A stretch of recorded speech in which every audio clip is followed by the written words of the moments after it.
Good morning, class 9.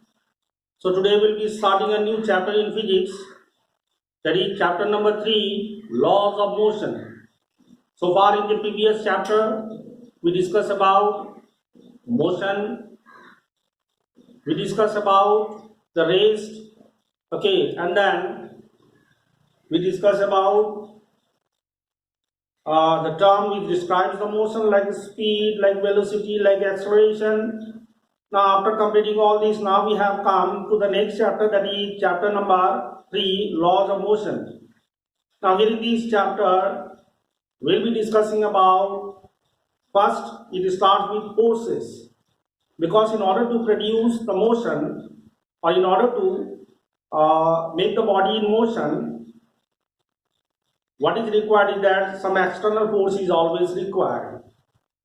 So that is why first we'll clear the term force, different types of forces, and then we'll discuss about the laws, that is the rules which is usually followed when the body performs the motion. Okay, so we'll be discussing here about 3 different types of laws. They are first Newton's first law of motion, then again second law of motion, then third law of motion, then after that we'll discuss about universal law of gravitation. Okay, in this chapter. So these are the things which we are going to study. It's going to be very interesting, students. Now first let us discuss about the force. Force is actually something which is always applied externally on the object. Okay, to bring any object in motion, what we require is that we always require to apply the force. Okay, force must act on it, then only the body will be in motion. How to define this force? The first topic is force. Now how to define this force? We can define force by saying that force is an external agency that tends to change the state, okay, that tends to change the state or change the direction of the moving body or change the shape of the body, shape and size of the body. So this is how you can define the force. But force can be defined by saying that it is an external agency which tends to change the state of the body, direction of the moving body, and shape and size of the body. Okay, as just now we have considered the force to be an external agency because force is always exerted externally. Okay, so this is how you can define the force. Now in junior classes you might have studied about the effects of force. So effects of force, same thing you can write, that is force change the state of the body, that is when the body is at rest. If the body is at rest, it brings it in motion. When the body is in motion, it brings it to rest. Okay, then again if there is the moving body, by applying the force you can change the direction of moving body. The force can change the direction of moving body. Then again when you apply the force on the body which is not rigid, it changes its shape and size. Okay, so these are all the effects of force. Now after that, now comes here the next topic, that is types of forces. Okay, so forces are mainly categorized under 2 groups. Number 1, contact force and non-contact force. Okay, contact force, contact forces and non-contact force. Non-contact force. Non-contact force. It is very simple to define contact forces. In some cases, the force is applied by making physical contact with the body. Okay, like kicking the ball. Okay, when you kick the ball, in order to kick the ball, what we need to make physical contact with the ball. Then only we will be able to kick the ball. Yes or no? So kicking the ball is a good example of contact force. Okay, so contact forces are those forces which is applied on the body by making physical contact. Very simple to define. Now, non-contact forces are those forces which are exerted on the body without making any physical contact. Okay, like you might have seen the magnet attracts the iron filings. Okay, the magnet attracts the magnetic substance like iron. Okay, without making any physical contact. If iron is situated at certain distance and if you just take the magnet close to it, then what happens? It attracts the iron material. Okay, so this is a good example of non-contact force. The other examples are also there, about which we'll discuss one by one. Now first let us discuss about the contact forces. So contact forces are of the types like in the book. First it comes frictional force. So types of contact forces. Contact force. First comes frictional force.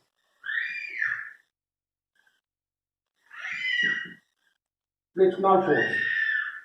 And then after that, normal reaction force, about which we need to learn here in this chapter. Normal reaction force. Normal reaction force. And then again next comes tension. Tension force. Okay, tension force. And then again after that, the next one is the force exerted by the spring. Force exerted by spring. By spring. And the next is collision force.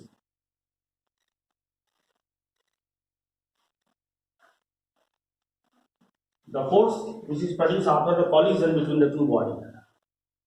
Now see, how many different types of forces are there, okay, which are usually contact force. So first comes frictional force. Frictional force, how to define? So definition of frictional force comes here. Okay, while defining the frictional force, you can say that friction, see, as we know that the friction is mainly produced by the roughness of the surface. We have seen that when the ball is rolled on the floor, on the surface, then after covering certain distance, it comes to rest. Okay, why it comes to rest? Because there is the force which acts opposite direction. Okay, to the motion of the ball. Okay, due to the roughness of the surface, which we call as a frictional force. Frictional force can be defined by saying that it is a type of force. Okay, or you can say that by saying that when the two bodies, okay, when the two bodies slide over each other, okay, like whenever I am moving my hands, okay, over each other, then what happens is that when the two bodies slide over each other, okay, the motion of one body is opposed by the motion of another body by a force called frictional force. Okay, so this is how you can define the frictional force. Okay, when the two bodies slide over each other, the motion of one body is opposed by the motion of another body by a force which we call as the frictional force. Frictional force is mainly caused by the roughness of the surface. Okay, if the surface is smooth, then friction will be zero. Okay, so just now we discussed about the frictional force. Now next, let us discuss about the normal reaction force. In order to understand normal reaction force, okay, let us take an example, a book lying on the table. A book lying on the table, okay, a book lying on the table is experiences a force in downward direction due to gravitational force. In response to this gravitational force, equal and opposite force acts on the book, okay, in the upward direction. Equal and opposite force acts on it in upward direction, okay, which we call as, due to which the book does not fall on the ground. It remains on the table. Okay, so this equal and opposite force, okay, which acts in the upward direction opposite to the direction of gravitational force, okay, is what we call normal reaction force. Okay, so normal reaction force. Now after that comes next tension force. When we suspend a ball or any object with the help of thread, okay, with the help of thread, like see this way. with the help of thread, any object, if you suspend, then what happens is that due to its weight, okay, the object is exerted, a force of gravity will act on it in downward direction. In response to this gravitational force on the stream, okay, equal and opposite force is experienced, okay, which we call as tension force. Okay, so let us keep up to this in this video, students, otherwise the video is going to be long. Okay, thank you very much.